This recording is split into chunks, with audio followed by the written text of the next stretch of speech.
E aí galera, tudo bem com vocês? Sejam bem-vindos a mais um vídeo aqui no canal do YouTube. E hoje eu quero falar um pouco sobre o medo que a gente tem de escurecer um desenho na hora que a gente está sombreando. Eu vou mostrar aqui dois desenhos que eu fiz bem no começo. Pode ver que são desenhos bem claros e as partes médias estão claras, as partes que deveriam ser escuras elas ficaram também claras. E onde é claro ficou mais claro ainda. Então, no modo geral, o sombreamento fica bem clarinho, fica um desenho bem assim pálido. Então, acho que é normal quando a gente começa no sombreamento realista, a gente tá vindo de um estilo de desenho assim mais com traços, com menos sombreamento. Quando a gente começa a fazer sombreamento, a gente começa a não explorar tanto os tons. Deixa eu ver se consigo mostrar bem aqui na imagem. Ó, tá vendo? Ó? Aqui eu tirei a luz de lá para mostrar bem o tom. Então a gente começa a sombrear e fica com certo medo, com certo receio de aplicar mais força, de usar um lápis mais escuro. Eu acho que é normal, acontece com todo mundo. E então eu queria falar um pouco disso. Nesse desenho que eu estou fazendo, essa parte do rosto, toda essa parte da foto ela é mais iluminada, enquanto esse outro lado é bem escuro. Então esse tipo de sombreamento, quando a gente vem sombreando aqui a parte clara, deixando os brilhos, quando chega nessa parte escura, a gente pode ter a tendência de ter cuidado, assim, ter um certo receio de forçar, de usar materiais mais escuros. Uma coisa que tem me ajudado bastante, quando eu pego a foto de referência e o desenho, é não ficar olhando sempre o todo. Quando eu estou fazendo sombreamento, por exemplo, vou fazer essa parte aqui em cima do olho. Eu olho nela, olho na referência, exatamente a mesma parte e tento isolar mentalmente só aquele detalhe. Então eu olho essa região como se fizesse um recorte na forma de ver. Eu olho essa região e olho na referência e comparo os tons. Tem gente também que pega uma folha sulfite comum e faz um quadrado, um corte no meio dela, e aí você põe lá. Se você tiver duas, melhor ainda, você coloca naquela região e coloca aquela abertura na outra parte da referência também. Então, isolando o restante, você consegue ver se o seu desenho está ficando no mesmo tom ou não. Então essa é uma forma bem interessante também que eu já vi algumas pessoas usando e acredito que dê certo também. Então eu vou mostrar aqui nesse vídeo um pouco desse processo, como que eu fiz esse sombreamento dessa região na parte escura. Lembrando que eu estou usando o papel Lana Bristol, um papel bem liso, então ele tem uma certa resistência a escurecer. Então por isso estou usando o lápis carvão Gioconda negro. Ele é um carvão composto assim de carvão e aditivos, então ele é um pouco encerado. E também estou usando aquele lápis da Conté, o Pierre Noir 3B, que é um lápis carvão puro mesmo, só que ele é bem macio. Então nessa parte toda eu vim misturando esses dois tipo de carvão com lápis grafite também. O lápis grafite eu usei 6B, 4B e também usei o 10B. Mas se você não tiver, pode ser um 6B, o mais escuro que você tiver dos lápis grafite, que ele ajuda na transição das partes escuras para que elas não tão escuras assim. Você pode ver na imagem que até as partes menos escuras, elas continuam sendo bem escuras. Então nesse vídeo eu quero mostrar um pouco como foi feito esse processo. Vamos lá então? Bom, então aqui começando então com o lápis Conté, Pierre Noir 3B, um lápis bem escuro e macio.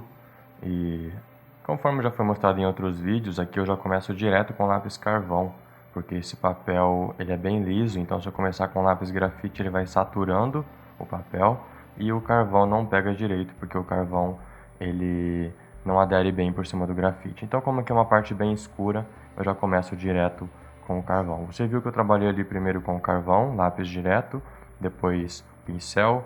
Eu venho trabalhando com a borracha fininha, aliás, aquela borracha limpa-tipos, tirando algumas manchinhas que vai ficando. E é sempre assim, com o lápis primeiro, depois o pincel. Esse pincel aí é um pincel macio, aquele pincel chato mesmo, de artístico. E eu cortei as cerdas dele ao meio para ficar um pouco mais firme.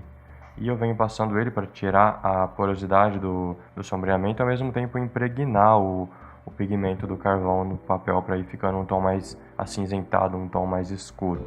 Então até nas partes que tinham ficado claras, a própria sujeira do carvão vai deixando mais escuro. E aqui eu vou fazendo uns pequenos brilhos na textura, porque apesar dessa parte ser escura, esse lado do rosto tem um brilho assim muito sutil.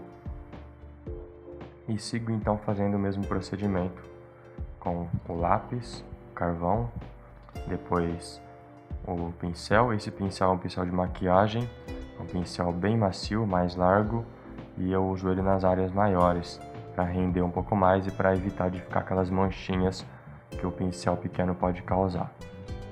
E agora com o lenço de papel higiênico bem macio, eu vou espalhando o próprio carvão mesmo e já começo a delimitar mesmo ali o final do rosto com a orelha, o começo do cabelo. Essa região é totalmente preta, então eu faço direto com o lápis carvão, já forçando um pouco mais ele. E agora com o esfuminho, suavizando as bordas para passar o pincel no meio, deixando todo o sombreamento mais suave, mais homogêneo. E detalhando dentro da orelha agora, também tudo com carvão. Como eu disse, essa parte do desenho é uma parte bem escura, então eu trabalho quase que praticamente com carvão apenas. Eu uso o lápis por cima só para detalhar um pouco mais alguma textura, alguma transição que o carvão está ficando um pouco manchado, eu venho com o lápis grafite suavizando. E agora suavizando também dentro da orelha, primeiro com o esfuminho, pincel, agora com lenço de papel nas áreas maiores. E ali onde eu passei do tom eu uso a borracha limpa-tipos para voltar a ter um pouquinho de luz ali. E vou finalizando essa orelha aí. Agora já partindo pro final desse sombreamento dessa parte do rosto, eu uso o lenço de papel sujo mesmo de carvão, e essa própria sujeira dele eu faço um fundo nessa área que estava totalmente clara. E agora com o lápis, esse é um lápis Onyx Derwent Grafite, ele não tem uma pigmentação assim tão escura, ele até tem, mas aí você tem que forçar demais. Então eu preferi usar o lápis 10B da Mitsubishi, que ele é bem escuro e bem macio, e então eu não preciso ficar forçando demais. Se você não tiver esse lápis 10B, você pode pegar um Faber-Castell 6B, 8B, o mais escuro que você tiver para você fazer esse preenchimento aí. Você vê que já vai ficando num tom bem escuro, já próximo do que eu quero. E aí eu vou suavizando com esfuminho bem macio. Depois fixando bem a transição ali com o pincel. E sempre nesse mesmo procedimento. E finalizando com lenço de papel para deixar tudo homogêneo e sem as marcas do lápis. Por último, venho com esse pincel de maquiagem para tirar a porosidade, fazer o pigmento penetrar nos poros do papel, deixando assim um sombreamento bem mais homogêneo.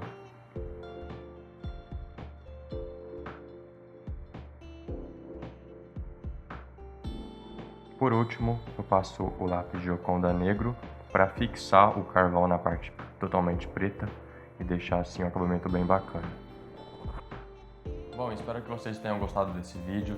E se você gostou, deixe o seu comentário, deixe o seu like, se inscreva no canal pra gente ir trocando mais ideia e eu mostrando mais também um pouco do processo desse desenho sendo feito.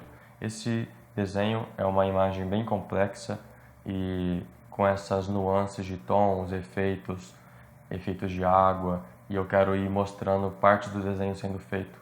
Então se inscrever para você não perder, tá ok? Até mais, abraço.